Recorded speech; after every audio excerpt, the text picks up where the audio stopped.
여러분 안녕하십니까? 이계진입니다. 법정 스님의 명저 베스트셀러 수필집 무소유를 계속 읽어드리고 있습니다. 제가 가끔 마음으로 읽어드리는 이라는 표현을 쓰는데 그 의미는 아마 눈으로 글자를 보는데 그치지 않고 스님의 생각과 마음을 생각하면서 그 뜻을 마음에 새겨서 일상생활 속에 실천하고 잊지 않기 위한 그런 마음을 가지고 읽는다. 그런 뜻이라고 생각하면 좋겠습니다. 자, 오늘은 회심기라는 글을 읽어 드릴 텐데 여러분은 살면서 느끼는 갈등이나 분노 이걸 어떻게 새기십니까? 오늘 이 회심기를 들어보시면은 그런 마음을 어떻게 새기고 다스릴 수 있을까? 힌트가 될 수도 있다고 생각합니다. 읽어드리겠습니다. 회심기.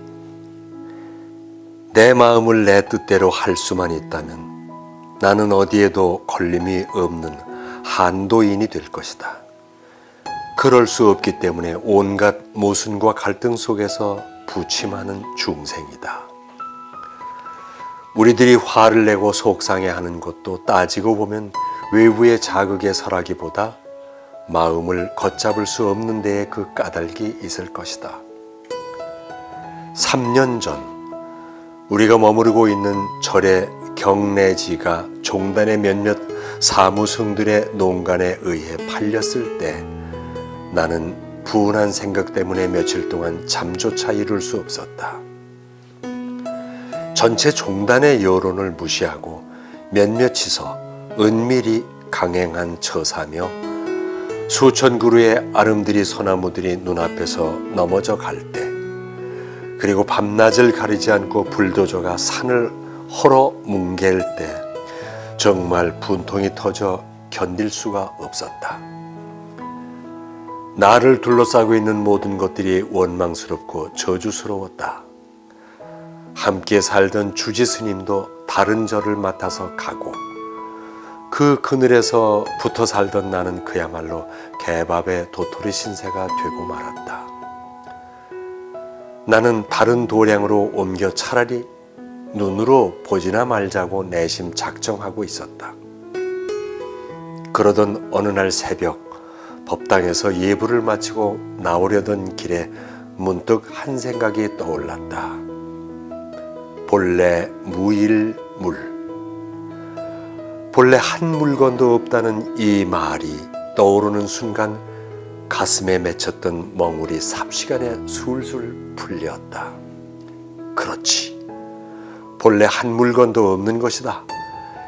이 세상에 태어날 때 가지고 온 것도 아니고 이 세상을 하직할 때 가져가는 것도 아니다. 인연 따라 있었다가 그 인연이 다하면 흩어지고 마는 거다. 언젠가 이 몸뚱이도 버리고 갈 것인데.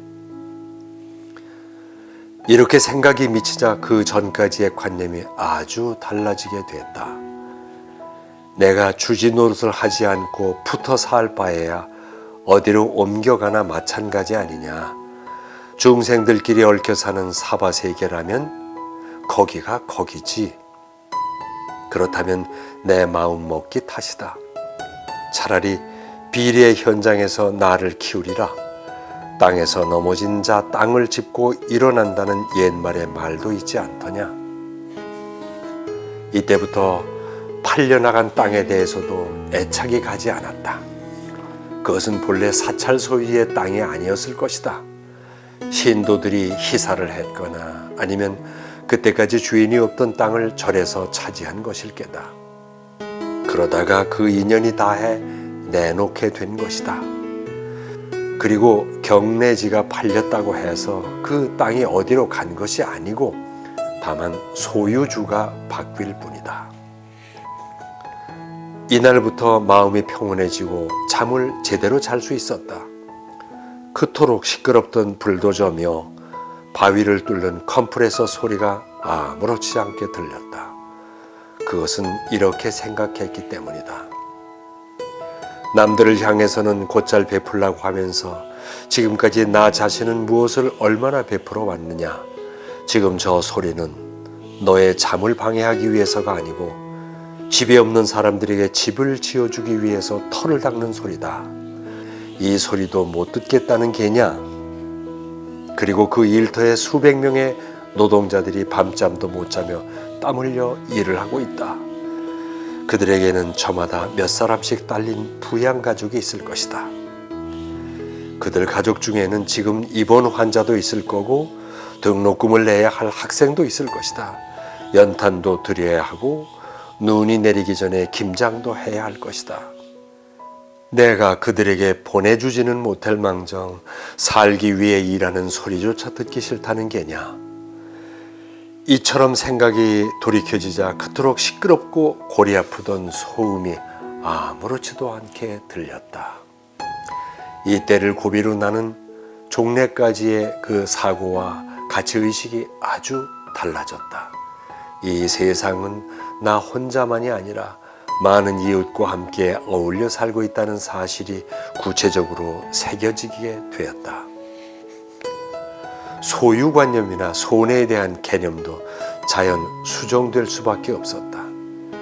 내 것이란 아무것도 없기 때문에 본질적으로 손해란 있을 수 없다. 또 내 손해가 이 세상 어느 누구에겐가 이익이 될 수만 있다면 그것은 잃은 것이 아니라는 논리였다. 절에도 가끔 도둑이 든다. 절이라고 이 지상의 풍속권에서 예외는 아니다. 주기적으로 기웃거리는 단골 도둑이 있어 허술한 문단 속의 주의를 환기시킨다. 날마다 소용되는 물건을 몽땅 잃었을 때 괘씸하고 서운한 생각이 고개를 들려고 했다. 그러자 본래 무일물이 그 생각을 지워버렸다. 한동안 맡아 가지고 있던 걸 돌려보낸 거라고. 자칫했더라면 물건 잃고 마음까지 잃을 뻔하다가 공술의 공수거의 교훈이 내 마음을 지켜주었던 것이다. 대중가요의 가사를 빌릴 것도 없이 내 마음 나도 모를 때가 없지 않다. 정말 우리 마음이란 미묘하기 짝이 없다. 너그러울 때는 온 세상을 다 받아들이다가 한 번 옹졸해지면 바늘 하나 꽂을 여유조차 없다. 그러한 마음을 돌이키기란 결코 쉬운 일이 아니다. 그러나 그것이 내 마음이라면 그 누구도 아닌 나 자신이 활용할 수 있어야 한다. 화나는 그 불꽃 속에서 벗어나려면 외부와의 접촉에도 신경을 써야겠지만 그보다도 생각을 돌이키는 일상적인 훈련이 앞서야 한다. 그래서 마음에 따르지 말고 마음의 주인이 되라고 옛사람들은 말한 것이다. 어떻게 들으셨는지요? 저는 원치도 않는 정치를 한 번 한 적이 있죠. 정치 입문할 때 정말 하기 싫은 것을 어떻게 할까 의논할 상대가 아무도 없어서 스님을 찾아뵀더니 스님께서 놀라시면서 하시는 말씀이 처사가 정치를 해요? 처사가요? 아마 그러면 차 맛을 모를 거요. 이 말씀 한마디에 저는 잠을 못 이루던 그 갈등을 그 순간에 해결했습니다. 회심기를 듣고 어떤 생각을 하셨는지요? 다음 시간에 뵙겠습니다.